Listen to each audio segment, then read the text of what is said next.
Allora, questa è la presentazione relativa a un'indagine che hanno fatto, lo presentiamo io e la dottoressa Negrizzolo come coordinatori del gruppo in psicologia scolastica dell'Ordine, però ecco, mi sembra importante e doveroso anche citare coloro che hanno partecipato, quindi Maria Cristina Barison. Volete alzarvi in piedi, che così è anche giusto che i colleghi, anche gli insegnanti possono vedere. Poi Luca Fabio Bertolli, che non vedo ancora, stranamente, è sempre puntuale. Poi Vania Cecchin, ok. Elena Zambianchi. E poi Marco Penzo. Beh, c'è anche la Pavan, che si può alzare in piedi. Ok, bene. Non so come mai non ci sei, sì, c'è un errore. Bene. Cesarina, ti passo la parola. Abbiamo deciso, per non essere noiosi a quest'ora del pomeriggio, di passarci il microfono in modo da fare un'alternanza di voci. Va bene, questo non è, spero che non sia confusivo, ma a noi ci sembrava utile.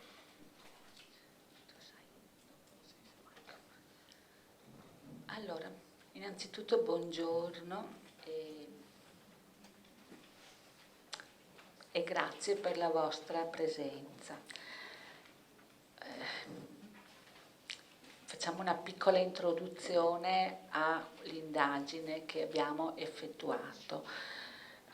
Credo che sia importante innanzitutto ricordare che è la prima volta che l'Ordine degli Psicologi del Veneto ha ritenuto importante conoscere, approfondire il ruolo della nostra professione nella comunità scolastica, il ruolo della professione, le tipologie di intervento che vengono effettuate e anche l'impegno lavorativo dei professionisti.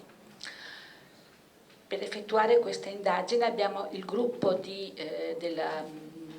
psicologia scolastica ha elaborato un questionario che è stato inviato online a tutti gli iscritti all'Ordine del Veneto. Ai colleghi è stato chiesto di aiutarci ad esplorare questa realtà, la nostra professione all'interno dell'ambito scolastico. La metodologia che è stata scelta è stata apprezzata dai colleghi e infatti circa 400 colleghi hanno collaborato rispondendo al nostro questionario. Ai colleghi abbiamo chiesto di valutare il loro intervento nell'arco degli ultimi 3 anni di anno scolastico, quindi dal 2003 dell'anno scolastico 2013-2014, 2014-2015, 2015-2016. I dati sono stati elaborati dal gruppo di lavoro nell'anno 2017. Abbiamo ritenuto doveroso condividere con voi i risultati di questo questionario. L'abbiamo ritenuto doveroso sia perché è fondamentale affrontare collegialmente le questioni legate alla nostra professione dentro i sistemi educativi, in un'ottica però non solo settoriale e professionale, ma in un'ottica allargata di condivisione anche con altri attori istituzionali. Per attori istituzionali intendiamo gli insegnanti, i dirigenti scolastici e in futuro anche altre istituzioni, quali per esempio l'università, che comunque è stata presente in questi seminari, e poi anche la Regione. Ringrazio le dirigenti scolastiche che hanno accettato di essere presenti con noi, perché diventa questo proprio un momento, un primo inizio di confronto su un'area di intervento in cui è fondamentale l'interdisciplinarietà e la collaborazione tra istituzioni e professioni. Mi auguro che le colleghe sicuramente, portando la loro esperienza, ci daranno, oltre ai colleghi presenti, anche le dirigenti scolastiche, ci daranno sicuramente stimoli riflessioni, stimoli anche operativi che poi come ordine cercheremo di tradurre in operatività, dando indicazioni ai colleghi, ma che cercheremo poi di tradurre anche in prassi politica. Iniziamo la presentazione del questionario con la prima slide in cui abbiamo chiesto ai colleghi, volevamo un po' capire quanti erano i colleghi maschi e i colleghi donne che avevano partecipato, presenti nella scuola. Come vedete dalla slide si evince che l'84% dei colleghi sono di sesso femminile e questo dato è del tutto coerente con la percentuale femminile iscritta al nostro ordine. Per quanto riguarda invece l'età, come potete osservare, vi è una buona percentuale di giovani colleghi. I colleghi tra i 25 e i 35 anni rappresentano il 34%. Questo è un dato estremamente importante, molto significativo, che ci fa pensare che i giovani colleghi, i giovani professionisti possono trovare nella scuola uno spazio professionale significativo e quindi anche una buona opportunità sia da lavoro, di crescita anche professionale. La fascia d'età invece è piuttosto numerosa, anche la fascia di età tra i 35 e i 45 anni, circa il 30%. Importante è anche la fascia di età tra i 45 e i 55. Questo ci fa pensare a colleghi che hanno intrapreso collaborazioni con la scuola che si sono consolidate nel tempo e anche questo è un dato molto importante, molto rassicurante rispetto alla nostra professione. C'è una percentuale significativa dell'11% di colleghi che lavorano nella scuola che hanno superato i 55 anni. Ecco, pensiamo che questi colleghi siano soprattutto i colleghi che da anni che lavorano all'interno delle istituzioni, penso ai colleghi che lavorano nelle USL o nelle enti locali. Va ricordato infatti che i primi interventi, le prime collaborazioni tra scuola e servizi, tra scuola e USL soprattutto, sono iniziate molti anni fa, sono iniziate a metà degli anni '80. Grazie soprattutto ai finanziamenti nazionali. Pensate all'istituzione dei CIC, di centri di informazione e consulenza nelle scuole superiori, che avevano come l'obiettivo la prevenzione delle sostanze e quindi erano finanziati dal Ministero di Sanità e questo finanziamento veniva poi gestito, diciamo, dai servizi per le tossicodipendenze. Pensiamo poi ai consultori familiari, anche qui l'istituzione dei centri, degli spazi per adolescenti nei consultori ha portato poi anche, sono stati sostenuti da un finanziamento nazionale che ha permesso poi l'attivazione di interventi in ambito scolastico sul tema soprattutto dell'affettività e della sessualità nelle scuole medie inferiori e anche nei primi anni delle scuole superiori. Quindi pensiamo che questi colleghi, questo 11%, siano i colleghi che da anni lavorano nelle istituzioni con questi progetti che hanno sempre avuto un finanziamento. Possiamo anche, credo che sia anche importante osservare che nel tempo, ahimè, progressivamente diminuito il finanziamento, sono progressivamente diminuiti i finanziamenti nazionali e questo ha portato la scuola, l'istituzione scolastica, a farsi carico, grazie anche, in virtù anche dell'autonomia scolastica, a farsi carico dei bisogni educativi, dei bisogni di rispondere ai bisogni e alle problematiche psicologiche e relazionali degli alunni e molto spesso anche delle famiglie.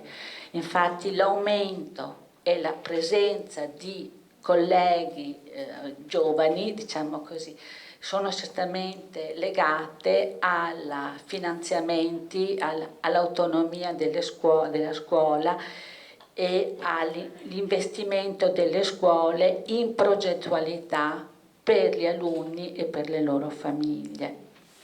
Dobbiamo anche ricordare, credo che sia importante, che la figura dello psicologo in ambito scolastico non è ancora disciplinata normativamente.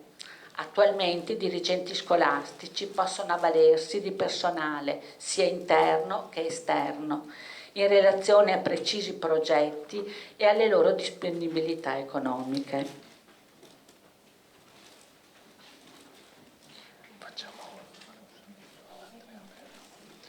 Allora, è arrivato, sì, aspetta, sì, allora c'è Andrea Bergamo come dirigente della scuola provinciale e anche interprovinciale perché anche a Rovigo, e quindi lo attendavamo dal primo incontro. Adesso io cederei la parola perché lui è stato nel gruppo di lavoro 2 anni fa, poi gli impegni non gli hanno, anche prima era stato, mi diceva Cesarina, anche i primi 4 anni, quindi conosce bene i discorsi che stiamo facendo. Adesso siamo arrivati anche a esporli, a presentarli questi dati, e oltre al fatto che, come tu hai ben visto, il programma ha previsto altre cose. Quindi adesso vorrei che tu facessi un saluto, poi so che devi continuare con i tuoi impegni e quindi ecco. Buonasera, se proprio devo lo faccio volentieri un saluto, ma è anche un piacere essere qua con voi. Mi pare che abbiamo una platea, adesso vi guardo un po' meglio da vicino, che è mista di psicologi ma anche di personale della scuola, giusto? Ecco, quindi la scuola ci ospita e quindi mi fa piacere. Sì, Oscar Miotti prima accennava al fatto che io ho fatto parte del gruppo e anche di un altro gruppo, però come dice mia nonna nessuno è perfetto, no? Quindi anche io ho fatto parte di un gruppo di lavoro che ha prodotto dei risultati anche apprezzabili, ma come diceva prima Cesarina ancora questa figura dello psicologo non è incarnata, non c'è. Allora, per non portare via tempo agli interventi successivi e anche per non ripetere cose che magari sentite, dico solo 2 osservazioni.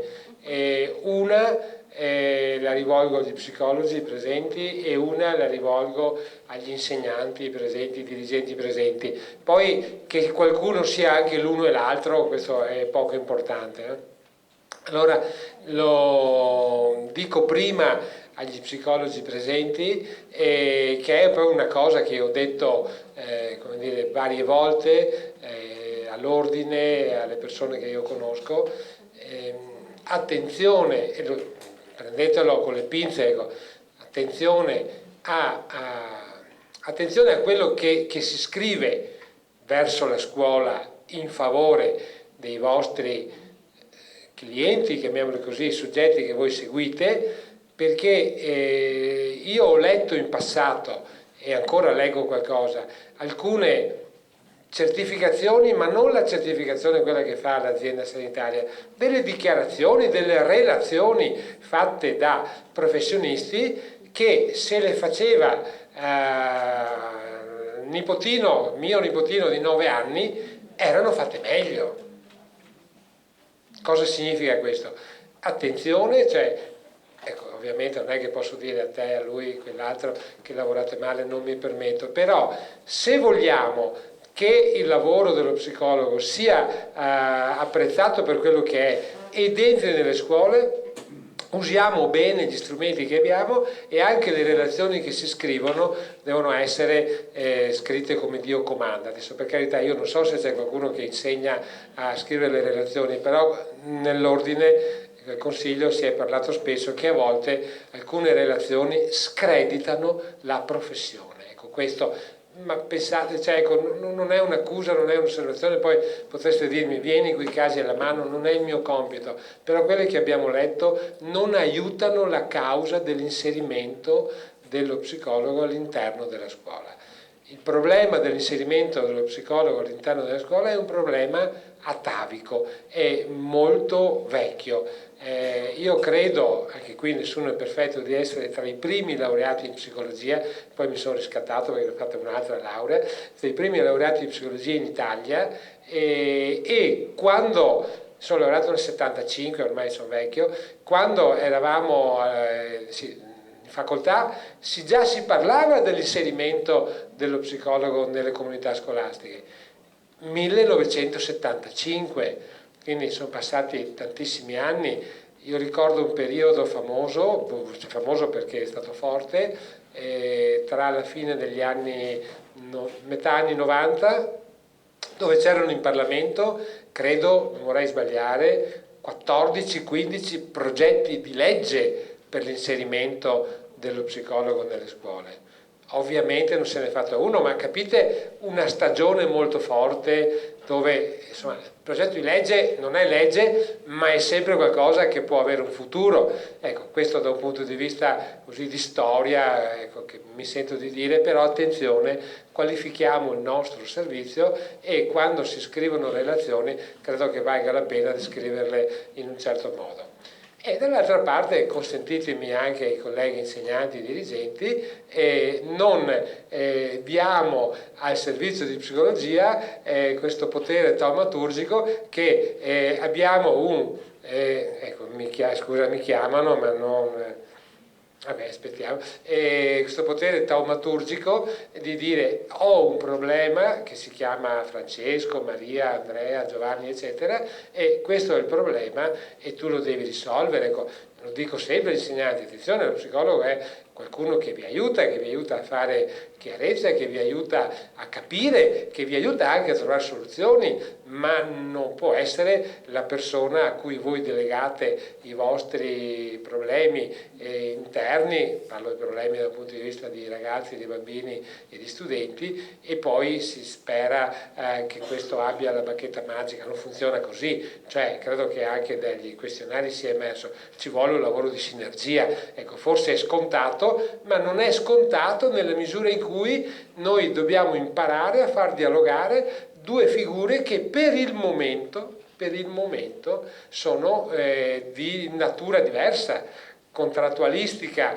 privatistica una e istituzionale l'altra, che sono due mondi molto diversi. Ecco, credo che ci siano belle esperienze in giro, si sia lavorato bene, ecco, però dobbiamo anche crescere, perché credo che la crescita dell'uno aiuti la crescita dell'altro e credo che questo aiuti la causa comune. Ho parenti in Francia, vado tutti gli anni a trovare i miei cugini. Loro mi dicono lo psicologo è all'ordine del giorno, c'è in alcune scuole francesi, almeno nella maggioranza, quelle che frequento io, non le scuole, le zone del sud della Francia, no? Quindi per certi versi noi siamo molto indietro e pensare che noi come istituzione, noi siamo una nazione che prevede l'insegnamento della psicologia negli istituti tecnici e in alcuni istituti professionali, quindi non saremmo proprio messi male da questo punto di vista. Si tratta di spingere ancora in più verso questa direzione, perché è evidente che il lavoro di prevenzione, di accompagnamento alle disabilità, ma non solo, a tutto, alla crescita, all'evoluzione dei nostri alunni, dei nostri bambini, io li chiamo ancora così, bambini e bambine fino a 18 anni, credo che aiuti molto. Quindi io vi auguro buona continuazione per i lavori del pomeriggio e dico che dobbiamo credere, il Consiglio non non è piaggeria perché poi mi sono anche tolto dal gruppo, e sta lavorando, sta insistendo molto su questa linea, chissà che qualcuno ci ascolti, però è in questo tempo così di attesa che sembra infinito perché non si decide mai, si possa cercare di qualificare meglio il prodotto. Ultimissima cosa che non avevo previsto di dire ma la dico, vedo spesso sempre di più bandi pubblicati dalle scuole, perché purtroppo dobbiamo fare tutto tramite bando, per assunzione di psicologi, e questo aprirebbe anche una lunga serie di osservazioni, perché a volte la scuola, noi sappiamo che ha anche il servizio dell'ULSS, ma non gli basta e cerca il servizio personale soggettivo perché può, come dire, lavorare meglio. Ecco, vedo anche lì alcuni bandi fatti bene, poi questo lo dico ai dirigenti scolastici: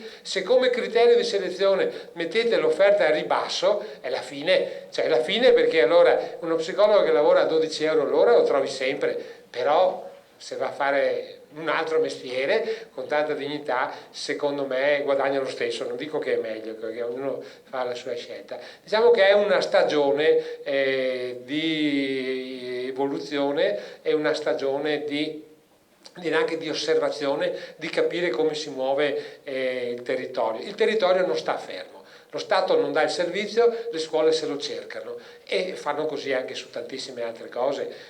Basta. Scusate se mi sono allungato, però era un'occasione, ce l'avevo da tanto in mente sta roba da dire, no? L'ordine lo sa perché l'ho detto tante volte, però anche una platea più ampia, magari da condividere, magari da riprendere con il prossimo consiglio. Non so se ci sarete ancora voi, ve lo auguro, e vedremo se quando si cambia, però questa è una linea che è stata presa anni fa, va portata avanti, perché è sempre più importante la presenza dello psicologo a scuola, e prima o poi ci arriviamo. Purtroppo non siamo in grado di fare prognosi, non siamo in grado di dire quando sarà. C'è il governo nuovo? No, ancora no, quindi aspettiamo. Buon pomeriggio, grazie a voi.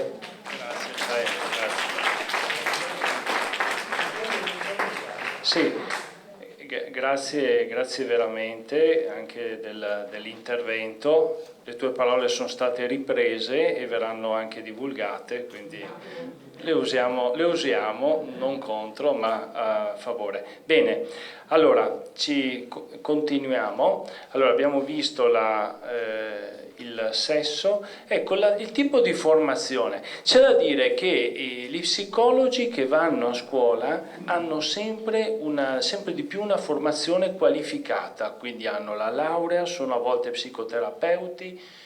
Non solo, vedete, la specializzazione si intende anche una specializzazione particolare in psicologia scolastica, specializzazione più perfezionamento.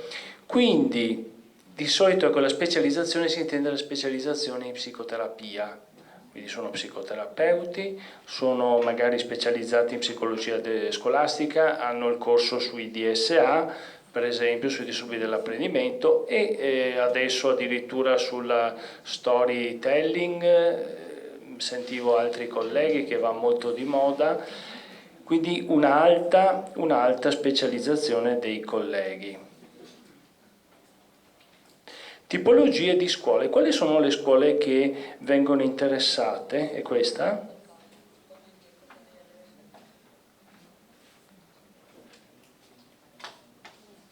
Tipologie di scuole. Sembra quella che era questa. Sì, c'è un'altra slide, cioè cosa fanno i colleghi, ma questa era quella che allora magari poi fai tu. Ecco, andiamo avanti. Tipologie di scuole. Quali sono le scuole interessate? Vedete, la scuola dell'infanzia, che ha penso, qui i colori si fa fatica, mi pare che scuola dell'infanzia è un 5%, poi abbiamo la scuola primaria un 11%, scuola secondaria di primo grado, quindi le medie un 10%, scuola secondaria di secondo grado vedete un 8%. Poi c'è un altro che può essere dovuto il 52%, che i nostri colleghi magari hanno risposto al questionario mettendo più scuole, allora questo dato non è stato preso in considerazione. Questa area il 52% sono colleghi che hanno lavorato in più scuole. Okay? Sia nella scuola, prevalentemente dai dati, scusatemi ma non vi è la slide successiva, prevalentemente le scuole sono soprattutto scuole secondarie di primo e di secondo grado. Si può pensare allora che le richieste, le problematiche, i nuovi bisogni di preadolescenti e degli adolescenti abbia richiesto da parte delle scuole l'opportunità di un affiancamento della figura dello psicologo nelle azioni educative dei docenti. Quindi ecco, credo che, come vedete, gli colleghi lavorano in diverse tipologie di scuole, ecco, e molto spesso intervengono in più scuole, anche di scuole diverse, scuole primarie ma anche scuole di secondo grado. Abbiamo poi chiesto ai colleghi, credo che questa sia una slide molto interessante, quali sono le tipologie di intervento attuate all'interno della scuola. La stragrande maggioranza dei colleghi interviene nei corsi di formazione con l'insegnante e anche negli incontri di sensibilizzazione con i genitori. La stragrande maggioranza. In questa slide, in questa domanda, i colleghi potevano dare più risposte. Okay? Molto elevato anche è il numero di colleghi che lavora con le scuole medie, nelle scuole superiori, negli sportelli di ascolto per gli alunni, una percentuale molto elevata. Sono presenti anche i colleghi nell'area della disabilità, nei disturbi dell'apprendimento, nei disturbi dell'attenzione. Importante e anche consolidato ormai nel tempo sono gli interventi, soprattutto nelle scuole medie, gli interventi di educazione all'affettività e alla sessualità, che penso che possano essere poi correlati anche ai momenti di sensibilizzazione agli insegnanti. Molto spesso si associa giustamente l'intervento con gli alunni con momenti di sensibilizzazione ai genitori. Questo per evitare una progressiva delega all'esterno di un ruolo educativo e un ruolo genitoriale fondamentale dei genitori.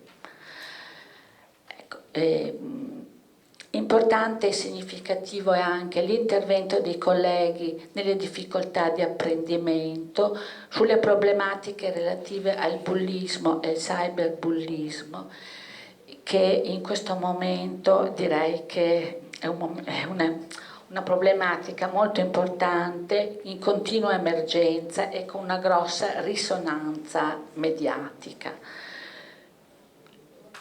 Vi è anche un buon intervento dei colleghi anche nelle gestioni delle classi. Con questo termine si chiedeva ai colleghi di precisare se il loro intervento era di lettura e di sostegno e di collaborazione con gli insegnanti, là dove all'interno della classe vi sono delle dinamiche conflittuali o piccoli gruppi che non riescono a omogenizzarsi, a condividere momenti di lavoro nella classe, e vedete che anche quest'area di intervento è piuttosto significativa.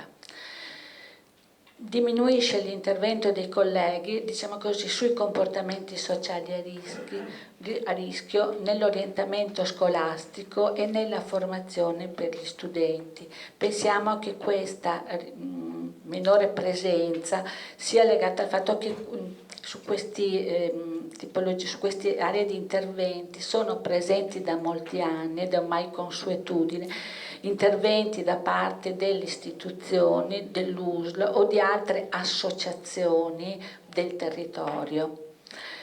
I centri di informazione e consulenza, i CIC, come vi dicevo prima, sono in diminuzione la loro presenza, e questo è coerente a quello che vi dicevo prima, a una graduale riduzione impoverimento dei finanziamenti e una graduale riduzione anche delle risorse, cioè degli operatori.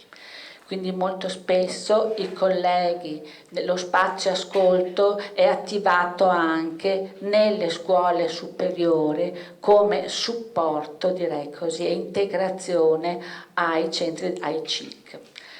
È ancora piuttosto esiguo, diciamo così, il nostro intervento nell'area dell'interculturalità e dell'integrazione degli alunni stranieri. Molto probabilmente perché anche in questo caso può essere affidata la competenza di questa formazione a docenti specializzati in questo ambito. Come vedete questa slide è molto significativa secondo noi, perché evidenzia una notevole presenza dei colleghi, dei professionisti in molte aree di intervento. Potremo però, è una slide successiva, se questo è un aspetto molto importante e rassicurante, la slide successiva però evidenzia alcuni aspetti di criticità, cioè che questi interventi sono interventi che non hanno continuità nel tempo. Infatti solo il 48% degli interventi ha una durata dell'anno scolastico, quindi che i colleghi sono presenti e possono dare una continuità sia nella relazione con l'alunno, nella relazione con gli insegnanti e anche con la famiglia, con una continuità. E noi sappiamo che la continuità delle relazioni è fondamentale, perché solo così si può creare una relazione di fiducia e si può favorire di fiducia, di confronto, e si può stimolare e favorire un cambiamento. Gli interventi spot, gli interventi limitati nel tempo, dobbiamo avere l'onestà intellettuale e professionale di considerare degli interventi informativi, ma non certamente degli interventi educativi, perché l'intervento educativo, come lo conferma la figura dell'insegnante, è tale se è prolungato nel tempo, se c'è una continuità nella relazione, e questa continuità c'è solo nel 48% dei casi. Il 7% il collega è presente in 4 mesi, c'è un intervento quadrimestrale, un 5% in 3 mesi e la stragrande maggioranza, un 24%, sono qualche incontro, quindi sono proprio degli interventi a spot. Certamente vanno valorizzati anche questi interventi, però credo che sia importante fare una riflessione e iniziare un confronto su quali sono, in quali aree tematiche gli interventi sono così discontinui, frammentari, a spot. Se vale la pena questi interventi poterli integrare in una progettualità più complessiva e comunque riconoscere i limiti di questo intervento. Quindi se la slide precedente è molto rassicurante, ecco, questa slide invece evidenzia una criticità, una debolezza, una fragilità del nostro intervento.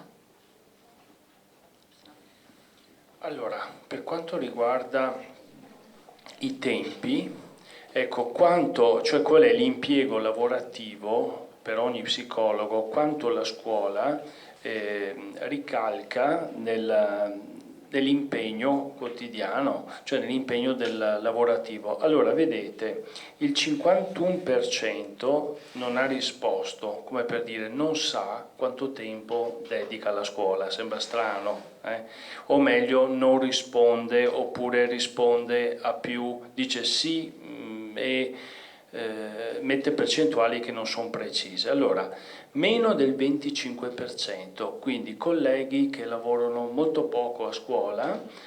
Poi abbiamo tra il 25 e il 50%, vedete il 29%, quindi può essere già un 25% del proprio tempo è significativo, e poi c'è un 12% che lavora parecchio a scuola, quindi che lavora tra il 50 e il 75%.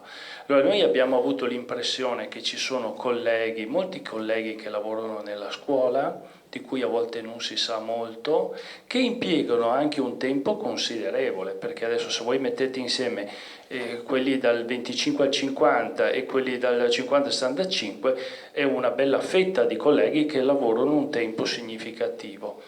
Il nostro gruppo di lavoro aveva interesse a capire quali sono le prassi, come lavorano questi colleghi, come sono impiegati, che tipo di lavoro fanno, anche perché c'è bisogno di qualificare sempre di più il nostro intervento a scuola. Perché lo psicologo e perché non altre figure?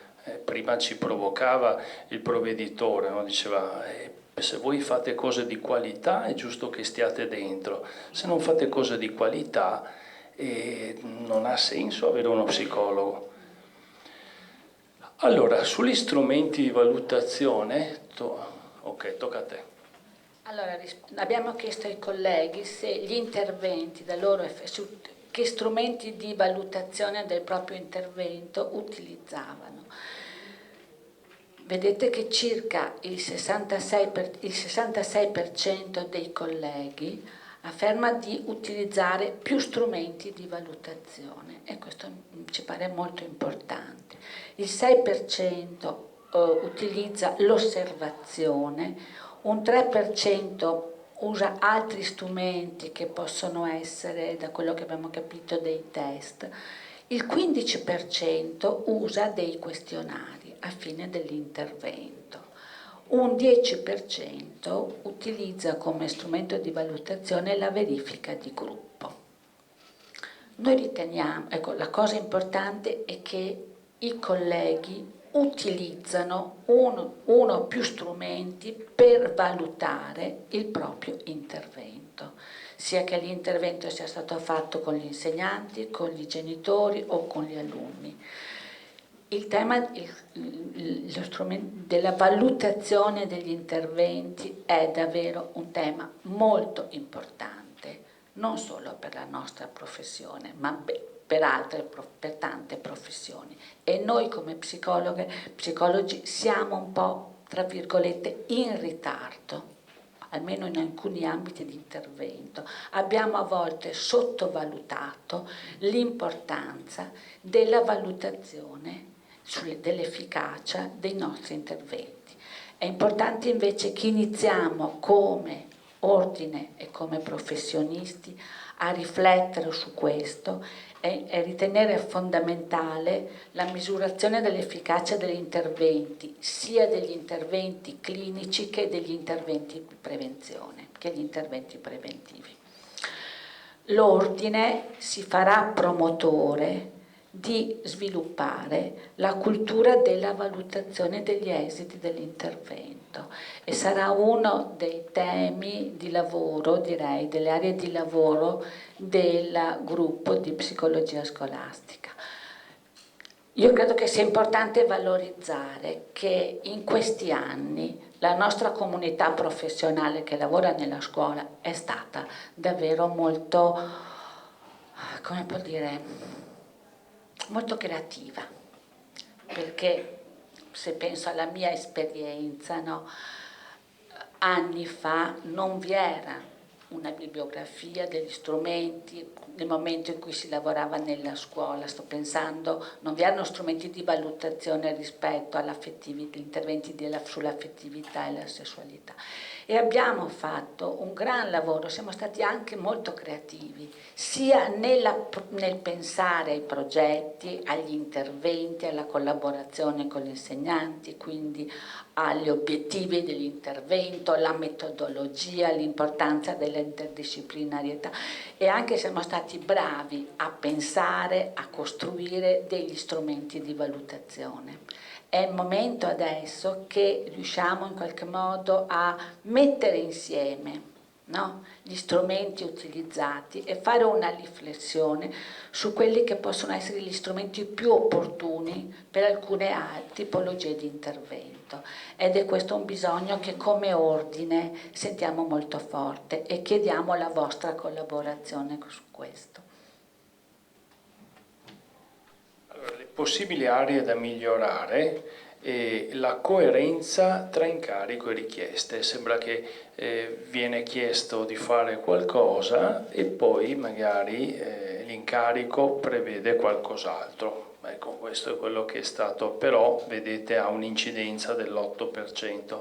Poi avere risorse materiali, quindi avere delle strumentazioni, magari non sempre a scuola si trova tutto quello che serve per fare il progetto, risorse temporali.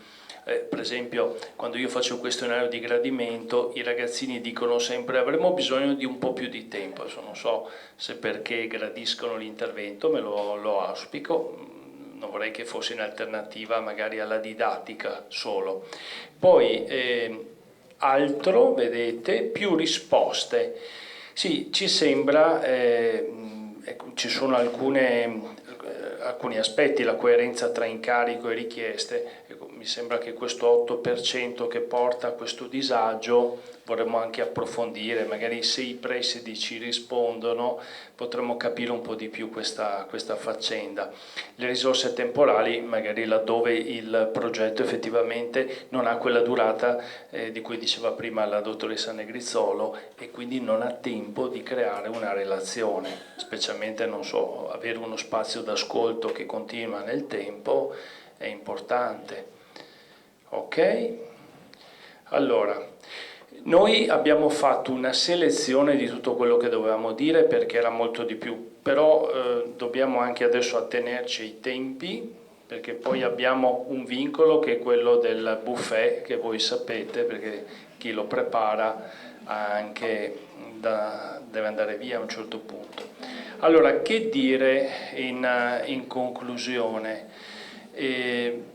Noi ha fatto piacere intanto, come diceva la collega, che hanno risposto molti colleghi, 400, generalmente gli psicologi rispondono a fatica, hanno risposto ben in 400, ci hanno dato uno spaccato dell'impiego dello psicologo considerevole, abbiamo capito che gli psicologi a scuola lavorano, adesso l'ambizione è nostra. E voglio dire, io sono proprio contento di lavorare con la dottoressa Negrizzolo, anche se siamo un consigliere di maggioranza e uno di minoranza, ma questo non è importante. Ecco, noi possiamo dire una differenza d'età, di genere, ecco, sicuramente, però ci sembra che finalmente, ecco, io sono contento che questo Consiglio vada al di là di questo e si metta a lavorare. Penso e spero che venga anche apprezzato dai colleghi questo modo di fare. E noi avremo l'ambizione di raggiungere i colleghi, capire come si lavora, per esempio come si fa educazione all'affettività, ma perché lo deve fare lo psicologo l'educazione all'affettività? Che specifico porta lo psicologo per cui deve continuare a fare questo mestiere? Perché magari i pedagogisti lo fanno meglio di noi. Magari qualcuno dice qual è lo specifico dello psicologo? Lo spazio d'ascolto. Per esempio, a me è capitato di fare un intervento clinico per la morte di un bambino recentemente in una scuola. Lì ho fatto l'MDR di gruppo. Allora, l'MDR di gruppo è un intervento clinico che va fatto al momento e che deve fare uno psicologo psicoterapeuta. Quindi che ci sia la presenza di uno psicologo è importante. Altre cose dovremmo capire lo specifico, perché altrimenti non è giustificato che sia lo psicologo andare a scuola. Ecco, non so, ecco, e questo è anche l'obiettivo di quest'oggi, poi arrivare anche a una sintesi su questo.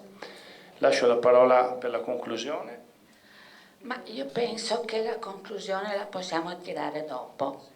Le conclusioni possiamo farle dopo e io penso che noi vi abbiamo dato una nostra lettura una restituzione di questionari e delle nostre prime riflessioni, anche delle riflessioni critiche rispetto alla nostra professione, i nuovi bisogni, gli approfondimenti da fare in questo ambito. Credo che le dirigenti scolastiche che invitiamo al tavolo potranno arricchire e integrare il nostro intervento con le loro esperienze.